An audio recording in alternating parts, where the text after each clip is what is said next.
సింగమల అనే అడవిని కంటి అనే సింహం పాలిస్తుండేది. దానికి నక్క, కాకి అనుచరులుగా ఉండేవి. ఒకరోజు కాకి ఎగురుకుంటూ వచ్చి, మన అడవికి దూరంగా ఉన్న ఎడారిలో ఒంటెను చూశాను.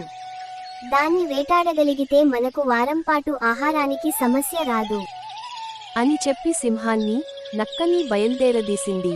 కాని ఎడారిలోకి అడుగుపెట్టగానే అక్కడి వేడికి సింహం, నక్కల కాళ్ళు కాలి నడవలేకపోయాయి.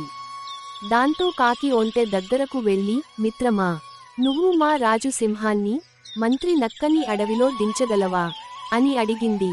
ఒప్పుకున్న ఒంటె సింహాన్ని, నక్కని మోసుకుంటూ వాళ్ల స్థావరానికి తెచ్చింది. దాని మంచితనం సింహానికి బాగా నచ్చి, మిత్రమా, నువ్వు కూడా మాతో పాటు ఇక్కడే ఉండు అంది ఒంటెతో. సింహం ఉన్నపళంగా తీసుకున్న ఈ నిర్ణయం నక్కకి, కాకికి బొత్తిగా నచ్చలేదు. అవి ఉపాయం పన్నాయి.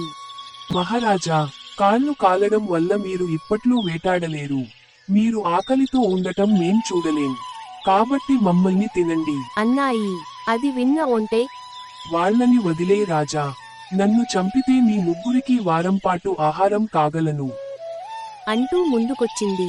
నక్క, కాకి ఆ మాట కోసమే ఇలా నాటకమాడాయని సింహానికి అర్థమైపోయింది. దాంతో, సరే, ఒక్కొక్కరు వరసగా రండి. ముందు చిన్న జీవితో మొదలు పెడతాను. కాకి, నువ్వు రా ముందు. ఆ మాటకి కాకి తుర్రుమంటే, నక్కేమో పరుగు లంఘించుకుంది.